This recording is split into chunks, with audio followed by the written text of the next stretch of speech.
Good morning y buenos dias. Welcome back to another episode of Cafecito y Croquetas, brought to you by Stay Tranquilo and H&Co. Today we're joined with Andrew Otazo, who ironically enough was one of our segments on a previous episode. So I just want to say thanks so much, Juan, for being here, and I'm excited to tell your story and the work that you're doing. My pleasure. Thank you for inviting me. Absolutely. So for those that may be tuning into this episode and didn't see one of our previous episodes, Andrew has been doing the God's work, right? It is incredible what you've been able to do. Taking care of our oceans, removing so much waste and trash that exists that some of us may know, right? But I don't think we realize how much there is, right? So for today, I want to definitely, one, be able to tell your story, one, like how you got into all of this, but Sure. two, like the inspiration behind your work and what you want to achieve in the long run by doing this. So before anything, tell us a little bit about yourself and where you're from and all that fun stuff. Okay, where am I from? I'm from Miami. Easy Yeah. answer to that question. I was born and raised here. Both my parents are Cuban. Then things get weird. So I graduated from high school and I went to West Point, the U.S. Military Academy. Okay. That was an experience. Absolutely. I lost a bunch of hearing and I broke a shin. And after 2 years, I came back to Miami. I graduated from the University of Miami with my bachelor's, my master's. I studied in Buenos Aires. I studied in São Paulo in Brazil. And then I went to DC for the first time, and I worked for the U.S. State Department. Okay. Then I went off to Boston, and I became the assistant to former Mexican President Felipe Calderón, who had just finished his term of office and started a fellowship at the Harvard Kennedy School. I was also a researcher at the Kennedy School. When he went back to Mexico, I went over to the Harvard Business School, and I was a research associate. So I wrote 17 different academic publications there. Then I came back to Miami, then went back to DC, and I was the executive director of an organization called the Cuba Study Group, which is involved in Cuba policy and supports the Cuban civil society. Did that for 3 years, came back to Miami again. Then I worked at... the funny thing is, like, I picked up all these skills everywhere, and like Right. I kept coming back. Can I curse on this podcast? Of course. All right, Yeah. amazing. And I had all these skills, and I came back to Miami, and people were like, "Cool, that's cool you did that, but can you sell real estate?" And I'm like, "No." They're like, "All right, get the fuck out of here." Wow. So I had to like basically reinvent myself, and I started working at public relations agencies. So I worked at a couple of different national and international agencies, and then about 3 years ago, I went off on my own, and I've got my own PR communications agency now. Nice. And I work with a lot of environmental nonprofits. So that's my professional side. On my personal side, I wrote a book called The Miami Creation Myth, won an International Latino Book Award, so that's cool. That's awesome. Thank you.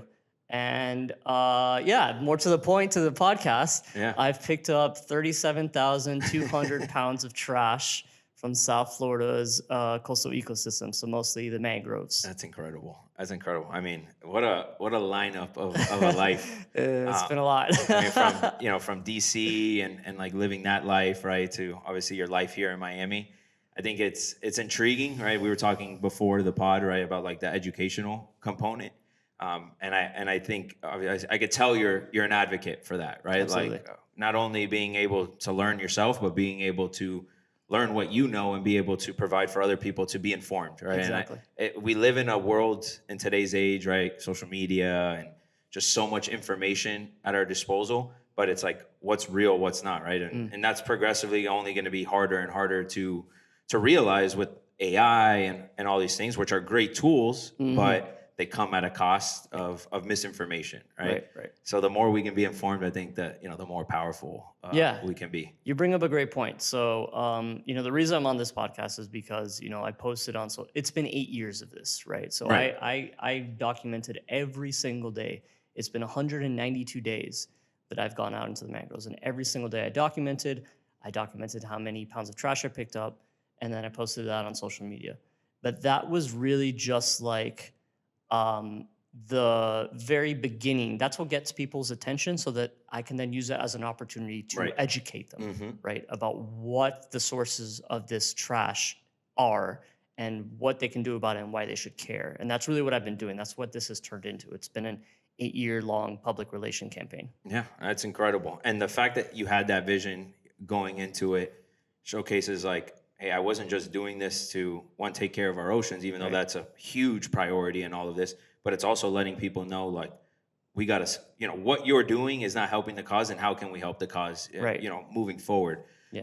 So tell me a little bit about, right, like you said, you started 8 years ago, right? What was the inspiration to wanting to do this? I know you talk about education, but why say, hey, I'm going to go pick up trash, and why am I going to document this process? Well, it started because when I was a teenager in Miami. Well, first it started because I'm a recklessly curious person. So I could tell. I get in a lot of trouble, and I get injured a lot. But I'm the kind of person that needs to fill in all the white spaces in the maps. And this was even when I was a teenager. And when I was a teenager growing up here in Miami, my parents would take me to Key Biscayne. And I would just, the beach is nice, whatever, but I'd always wander up to like Crandon Park. And from there, like you keep going north and you get to Bear Cup Preserve, which is just wild. It's just like a mangrove swamp. And it looks like really intimidating, but I'm like, I want to go in there. So like I would go in there and get eaten alive by mosquitoes, and I'd get cut up and all sorts of terrible things. I had no idea what I was doing. But eventually, like, this is a place that it's gorgeous. It's beautiful. It's globally unique. There's nothing like it. So I fell in love with it. And I'd go back to this place trying to seek that sense of peace, right, and solitude and just quiet. And then as I grew up and became an adult and I'd go back to these areas, instead of finding that sense of peace, I'd get really upset, because it's not an exaggeration to say that I couldn't take a step anywhere without stepping on a piece of plastic. Wow. It looked like a landfill that had accumulated ever since the 1940s, essentially. And then 8 years ago, I tried reaching out to local newspapers and to my commissioner and to the mayor and being like, hey, can we do something about this? But like nobody cared. Nobody answered. Right. And then I was like, all right, whatever. I guess no one's doing anything. So let me just start picking up trash. Wow. And I bought a GoPro on a whim, and I bought a tripod, and just started recording it. And just like, I'm the most stubborn person you've ever met. So I've been at it ever since. That's incredible. And it's funny, right? Because you said how when you were a kid, it was like your place of peace, right? Right. And then, years go by and that peace was gone because of essentially what it turned into, right? Like this beautiful landscape. Everything we talk about being here locally, or tourists, right? It's all about the beauty of Miami, right? But that beauty of Miami can't continue to exist if we continue down this path, right? And I think sometimes like we see it, right? And it kind of like goes right by us, right? Like you'll see the trash on the beach and it's like, oh man, trash on the beach, right? But we don't realize there's trash there, there's trash there, there's trash there. And it's just accumulating and accumulating and accumulating. It's like that snowball effect, right? That one piece turns into two pieces, that two pieces turns into 10, and it's a never ending cycle. Then you have thousands, millions of pieces of trash, just in one little area. And you bring it's up frustrating. Right. You bring up a good point. So like you'll see that trash on the beach, but honestly, there are a bunch of groups, and even the hotels on Miami Beach like have their own crews go out there and pick up trash because the tourists don't want to see that. Of course. But when it comes to the mangroves, it's very much out of sight, out of mind. Like nobody goes in the mangroves. That's so true. Because it's dangerous. Right. And there are mosquitoes. So in 2019, I decided like I'm gonna take this problem in a very literal sense out of the mangroves and expose as many Miamis as possible to it. And what I did was I built a 35-pound trash bag with my friend, and I'll compose completely of trash from the mangroves and walk the Miami Marathon with it. No way. Yep, all 26.2 miles. What? Yep. And what year was that? That was 2019.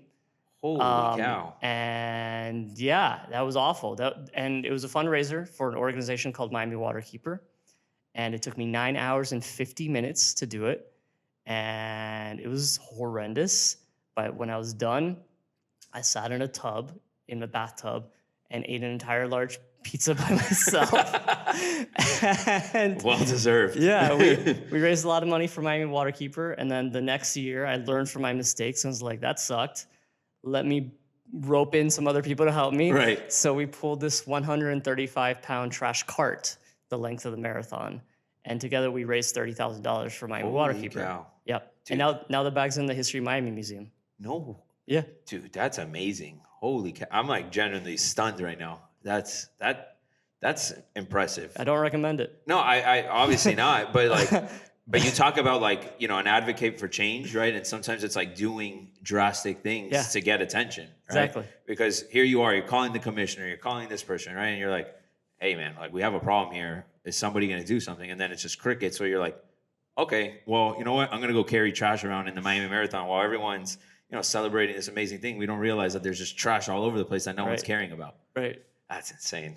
Props to you, man. Thank you. And what was kind of like the reaction after the fact? I know you guys raised, a good amount of money, but like, you're running, people are running the marathon and they're just seeing this guy. Yeah, it was carrying wild. trash. It was wild. So the Miami Herald published a front page story about it. So like people found out about it. I didn't think anyone would know. And then like I'm like there at the starting line, like, oh, it's still dark outside. This sucks. Yeah. And like people come up to me and they're like taking selfies with me. And like the entire way around, everyone was super supportive. People were taking pictures with me. Awesome. It was really, really cool. Runner's World wrote a piece on me. I was on Univision, I think. So yeah, it was cool. And that's the point, right? You do these drastic, dramatic things Right. to get the attention so that then you can educate people. But the thing is, like, I don't want other people to like spend 8 years picking up, 18 tons of trash. I want them to think about, oh, there's a piece of trash in that traffic median over there. Let me pick that up. Yeah. It's something I can do in my personal life. And trust me, it's so much easier to pick up trash on the sidewalk than it is in the mangroves. Absolutely. Because that trash on the sidewalk will wind up in the mangroves. What happens is people litter on the side of the road. Rain comes, we live in a subtropical area. It rains, that goes directly into the street gutters. There's no filter whatsoever, and it goes right into the bay and right into the mangroves. And people ask me all the time, they're like, how can people be so terrible? How can people go into the mangroves and dump all this trash? My friend, they are not dumping Right. millions of water bottles. Like, this is coming directly from the city.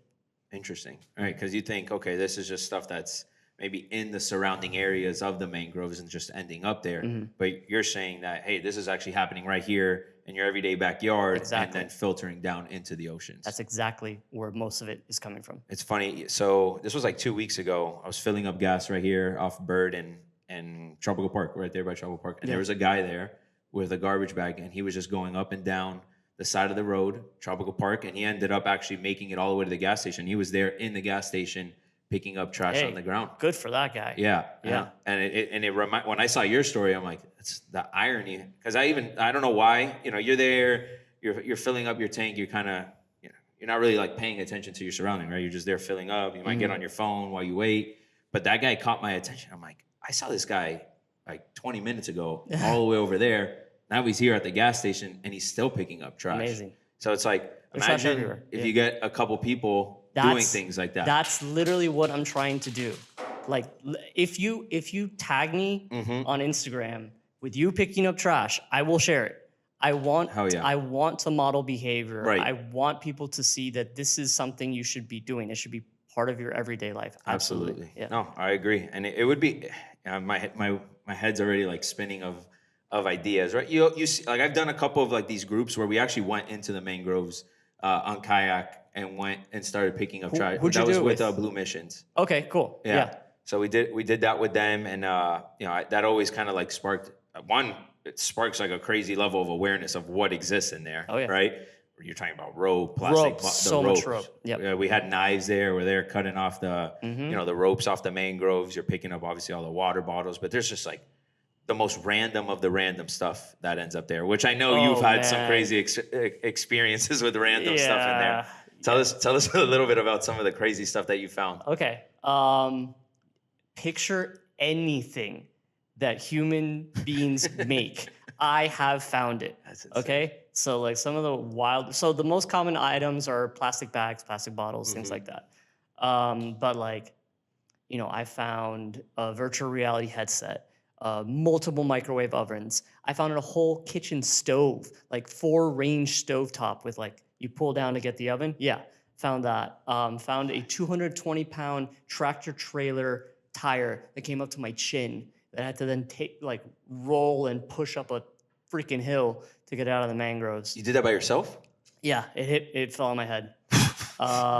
It took me 3 times. Plus it's waterlogged too, I can imagine. Yeah. Yeah. Yeah, I had to scoop it all out. Oh my God. What else have I got? Multiple vacuum cleaners, many mattresses, so much underwear.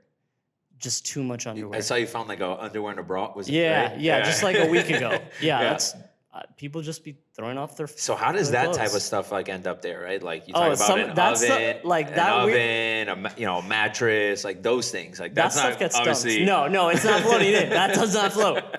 Yeah, that's people dumping. That's people going in there and like setting up a little camp for a little bit, or like literally fucking, and throwing off their clothes and leaving it there. Or this is what often happens. Whenever you have a wild space right next to a road, and it's kind of secluded, people will dump there. Right. They'll throw tires, they'll throw construction equipment, they'll throw anything and everything, so they don't have to take it to the dump. Right. So like just in North Point Park, which I've been cleaning for the last year, and I got 10,200 pounds so far. I picked up 47 tires from this one park, but I haven't told you the craziest thing I found.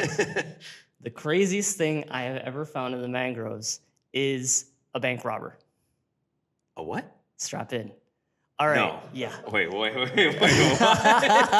I got a story for you. Oh yeah, I'm hyped for this one. Okay, so I was walking through the mangroves with these 2 high school students because they'd reached out to me, and I was like, Is that North Point Park? This was in Bear Cut Preserve in Crandon Park. Got you. So like right after you cross you got the big bridge going over to Virginia Key, then the smaller bridge over to Key Biscayne. If you look to your left, it's all mangroves. That's where I was. Okay. So I was walking through the mangroves with these 2 high school students, just telling them about the mangroves, explaining the ecosystem, and then I hear EDM blasting in the mangroves. I'm like, well, that's freaking weird. And it's like middle of the day? Yeah, middle of the day, EDM, going hard, drops. And then I'm like, all right, let me stash these 2 kids away, put them somewhere where they're not going to be seen, and I like make my way over to the sound. And I know the mangroves, and I can go wherever I want without being seen. Lo and behold, there's this freaking dude, blonde hair, shirtless, freaking white dude. Just like he built himself a little platform out of the mangroves, which is illegal. You're not allowed to chop down the mangroves in the state of Florida. And he had these 2 big speakers. He had a tent on top of the platform. He had these 2 big speakers and just blasting house into the mangroves. I'm like, that's not normal. Right. Okay. So I come back, I grab the 2 kids, we go back, I leave them in the parking lot, and then I go to the county's building there, and I'm like, hey, this is kind of weird. This guy's out there. This is his pin. This is the exact geolocation. Go get him. They're like, all right, we'll go get him. I check in a couple months later. I'm like, hey, did you get the guy? And they're like, we sent a pair of cops out there, but they couldn't find him. And in my head, I'm like, how? I literally sent you the pin. It's impossible. Yeah. And in my mind, the cops just were scared of the mangroves. They didn't want to go into the mangroves. I'm like, all right, I will literally physically take one of your employees to the exact location and point them out to you. So I go with this county employee. We go through the mangroves, and there he is, 20 feet away. Months later, he was still there. Yep, on his platform, putting on deodorant. And I'm like, there he is, please go get him. They're like, all right, we'll go get him. Well, they don't get him. So this is what this guy does. He has a canoe, and he grabs his canoe, and he paddles to Miami Beach from Key Biscayne, which is impressive in and of itself. He saw these people coming, got into his No. Oh, this is on his own volition later. Got it. He gets on his canoe, goes to Miami Beach. Impressive, because you're crossing government cut, right? You're crossing the port of Miami. Oh my God. Where there's like cruise ships and container ships, and it's 8 miles. Okay, I've done that. I've done that trip. It's 8 miles to South Beach. So impressive. Canoes all the way to South Beach. Beaches his canoe on the sand, walks into a bank, no mask, no gun, demands money from the cashier. The cashier gives him whatever they have on hand, grabs the money, goes back to his canoe, paddles his ass back across the port of Miami, all the way back to the mangroves. And then finally the county was like, shit, we have to do something about this. Oh and they my they God. sent the SWAT team Are you for real? I'm dead serious. Holy cow! And did this guy have like a record before? Like, who I was this don't- guy? I don't know who the guy is. Like, what? That's Like, insane. I didn't ask. Oh, There's some weird freaking people in the mangrove mangroves. stories you would never know. I found, there's square groupers out there. Yeah. There's like some shady shit going on in the mangroves. I mean, when you look back at Miami, the mangroves were like where things went down kind of thing. You for know, sure. what God knows what. I mean, you've heard like human trafficking stories. You know, Yeah. obviously you bring up the square groupers and like that whole era of Miami, and that whole world still obviously exists down here. So it's like you can only imagine you know, half the stuff that goes down there. There was a time I was in the mangroves and my phone blows up. Everyone starts calling me and texting me. They're like, hey, are you okay? Are you alive? I'm like, yeah, I'm fine. There was a decapitated head found half a mile away from where I was. Holy cow. Yep. That was where? Same area? Same area. Key Biscayne. Jesus Christ. Yep. Wow. Yeah, you never know what the hell can go down in the mangroves. Holy shit, that's insane. Uh-huh. Wow. I'm actually stunned. Holy shit. Wow. It is crazy, right? Because what the mangroves serve, right? You hear about like the protection and erosion, especially like with hurricanes, right? Like the importance of the mangroves, not only to the city of Miami, but just overall in the ecosystem. We talk about education. Can you tell people like how important the mangroves actually are and like why we rely on them and why they're so protected? Absolutely. So first and foremost, mangroves. So for those who don't know what a mangrove, well, there's different kinds of mangroves, but I work a lot in red mangrove forests, and they're like the most famous kinds of mangroves. They have these big sweeping roots that arc into the sand. So like they're the most aquatic. They live in the salt water basically, and it's a tidal ecosystem, so they can be submerged, 4-5 feet in the water in salt water and be absolutely fine. And what they do is that their roots quite literally hold down the soil and the sand on the coastline. And they also serve as this like shock absorber and this giant sponge for when storm surges and hurricanes hit us. They soak up all that water and energy so it doesn't hit our infrastructure and doesn't like degrade all that. So like if you like paddle past a seawall and the waves are hitting it, what you're going to see is like a ton of turbulence. So the wave will hit it and bounce back and interact with other waves because all that energy is getting like directed directly into the seawall, and that's why they break down in like a decade. But if you paddle past, with the same choppy whatever outside, you paddle past a mangrove forest, it's completely calm because all that gets absorbed into there. So that's the first thing that they do.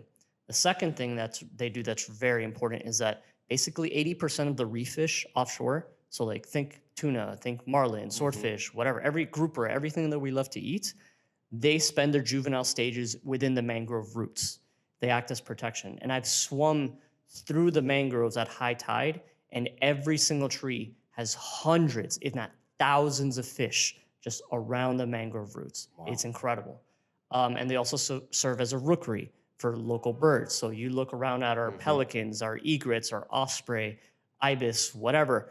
A lot of them are born in the canopy, in the nests of these mangroves. So without the mangroves, we literally don't have an ecotourism sector in this city. Wow. And so what's really important about making sure that our trash, specifically our plastic, doesn't wind up in there, is that when a piece of plastic gets thrown in the ocean, it doesn't, like a water bottle, it doesn't remain a solid piece of large plastic. It breaks down into smaller and smaller pieces called microplastics. And then the animals at the bottom of the food chain will mistake those plastics for food. So like you're talking your crabs, your worms, your filter feeders, whatever. And then the larger predators eat the smaller prey until the largest oceanic predators have the highest concentration of plastics in their bodies. And like you'll also see like ibis, for example. So they have these long legs and like a long arched beak. They're called wading birds, and there are all sorts of different kinds of wading birds. But basically, they move their beaks around in the mangroves, in this like the shallow seagrass areas, basically right along the coastline, and they eat whatever they find there, and they ingest a ton of these microplastics, when they're doing that. Also manatees. So those microplastics filter to the seagrass beds, and they use their snouts and their flippers to bring the seagrass up into their mouths. But they're also ingesting all of this microplastic, and it kills them. Yeah. Like a couple of years ago, we had a record-setting number of manatees die in the state of Florida, and something like 70% of them had significant amounts of plastic in their stomachs. Yes. Wow. And then, of course, you also have like whales. Whales get beached all the time, Yeah. and a lot of them are filter feeders. They're baleen whales, so like they'll gulp in massive amounts of water, and then they'll filter out the water and keep the krill or whatever else they're hunting. But the plastic bags get caught in there as well, and they swallow them, and they can't digest plastic, so it stays in their stomachs, and they feel full, and they literally starve to death, and they wash ashore. Holy cow. Yeah, so, I mean, obviously, every single facet of life, is affected at some capacity. I mean, all the way down from like the lowest part of the food chain, all the way up, and it's just kind of passed on, from, I guess, level to level, right? And another thing people don't notice or don't really think about is like, say you go fishing off a bridge, and your line gets caught up, so you that one's ridiculous. You cut the line, right, and the line just goes into the ocean. Well, guess what, man?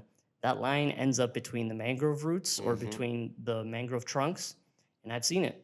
A bird will come flying through, decapitated. Yeah, I've actually seen that before too. It's terrible. Those fishing bridges, like, I mean, I get it, creating something for people to do, but like everything's got to be done responsibly, right? Because if not, then you got to take those things away from us, unfortunately, because if we're not doing our part to do it right and well, then we're gonna have issues like that, and you see it all the time on these fishing bridges, like lines just hanging, the nets, right? And birds getting stuck in the nets. I saw a video on Instagram, I think it was yesterday actually, and it was a sea turtle, a little sea turtle, probably about this big, just all tangled up in a fishing net. And ironically enough, a boat happened to be passing by, sees the net, sees that there's a sea turtle in it, and they grabbed it, were able to cut the net open, and the sea turtle immediately, took off. But it looked like the sea turtle had been in there for God knows how long. Yeah, they drown like that. And dolphins too, and manatees, they'll get caught up in the netting and they'll drown. Yeah, no, it's unfortunate. So like, obviously we're talking a lot about the issues at hand, right? So how do we prevent this from continuing? We know we could do our part. If we see trash in the streets, go out there and pick it up, right? But now it's also the prevention component. Like because you could do all this work, but if we're not doing our part to prevent, then it's just a never-ending cycle, and you're never going to make progress at the same rate of fixing the issue, right? Yeah, I think of it at a systemic level on two different fronts. So there's the cultural front. So like, I go to Western North Carolina every year, and I hike the mountains there, and there's no trash, like anywhere. It's true. I hiked the Art Loeb Trail. It was 32 miles in one day, and didn't see a freaking piece of trash the whole way, because it's part of the culture. Leave no trace is part of the culture in Appalachia. It really is. So that's one side of it. So like seeing the trash, picking it up, consuming less plastic in your life. But then honestly, man, like I see trash as a stream, and I'm all the way downstream. I'm picking up trash in the mangroves, people who pick up in the beaches. We're all the way downstream, and all the way upstream are the manufacturers, right? And in the middle are the consumers and the distributors. And we need to shift the system. We need to change the way that we consume plastic. So it didn't always used to be like this. There were other systems in place. So for example, your milkman used to come by with, glass vials of milk, drop it off at your house. And I remember this growing up. And you'd leave the ones that you used outside. And that was a system that was reusable, right? And it didn't like, you didn't need to consume all this single-use plastic. But, I'm not a fan of politics. But like at the end of the day, like you can march and you can rally and you can post and you can do cleanups and all these things. But if you don't have legislation and regulation passed that addresses this at its core, nothing's going to get done, right? And like the state of Florida has a preemption law, it's called. Basically, any city or county, they pass an ordinance like banning whatever, styrofoam or plastic bags. The state of Florida will come in and go, nope, and cancel it. So like that needs to go. Wow. Yeah. So like I'm all about local home rule, right? Of course. Like coming up with solutions that work for your community, but this doesn't allow local communities whose residents want to address this problem to start addressing it. So that's the first Because you thing. can go ahead and create that, systematic kind of approach to fixing the problem, but coming from the higher part of the state, they're going to be like, hey, no, Yep, this is it's so done. it's immediately wiped. Right, exactly. Got it. No, that's unfortunate, but you bring up like politics and kind of like legislation component to it, right? And from like a big picture, obviously, like those are always the approaches, right? Like if we could just get the right processes put in place and make sure legislation is attached to it, so that people have to follow the rules, right, that are in place. But it's an uphill battle, right? I mean, I'm sure you've been an advocate for this, and you do your part to kind of at least bring awareness to the issue, right? But I also think like when you kind of look at just like, I guess, the way certain infrastructures are put in place, right? You talk about like the drainage system, right? And how most of that pollution is actually going through there. Is there anything that we can do to maybe create a better system? You know, like you mentioned that there's no filters, maybe some sort of like filter component. Yeah. Obviously there's a lot that goes into, I'm sure, like building that out, but like when you said that there was no filter, like immediately off the top of my head, I feel like that could be a cool like resolution. There's actually a local company. The name escapes me at this moment. That creates these. It's called smart grates. So basically, they have like a little sensor that tells you when the grate like gets covered in trash. The problem is, like, say you put like more like fine grating in on top of those. What's it called? The intake where like the water comes in off the street. So like what happens is that those get covered and then it produces flooding, right? So it can get covered with whatever, leaves or trash or whatever. So they came up with a smart grate that lets you know, oh, this grate is covered in trash. So then you can come by and you can take that trash away so it doesn't go in. At the other end, you've got the outflows. So the water comes in through the gutter and goes out into the ocean through the outflow. You can install, they're called trash traps, and they're giant nets, essentially bags that the water can flow through, and then the rest will fill up with trash. That is also a possible solution. In Baltimore, in the inner harbor, you have this thing called Mr. Trash Wheel, and if you haven't seen it, please go look at it on social media. It's hilarious. It has this giant mouth, and it's basically like this conveyor belt that just like feeds the trash in the inner harbor up into this dumpster in the back. So something like that. Like I have pitched Senor, Senor Trash Wheel for Miami with like maybe a mustache. Like I would love to see that here. That would be crazy. Yeah. Like I mean, that seems like logistically, like obviously there's a little bit of a build out to that, but if some like a city like Baltimore was able to accomplish that, why not us? Exactly. So like there are all these. So it's not a one. It's not like there's a single solution. I think like you can pursue multiple routes at the same time. And here's the really nice thing. We live in a very polarized time.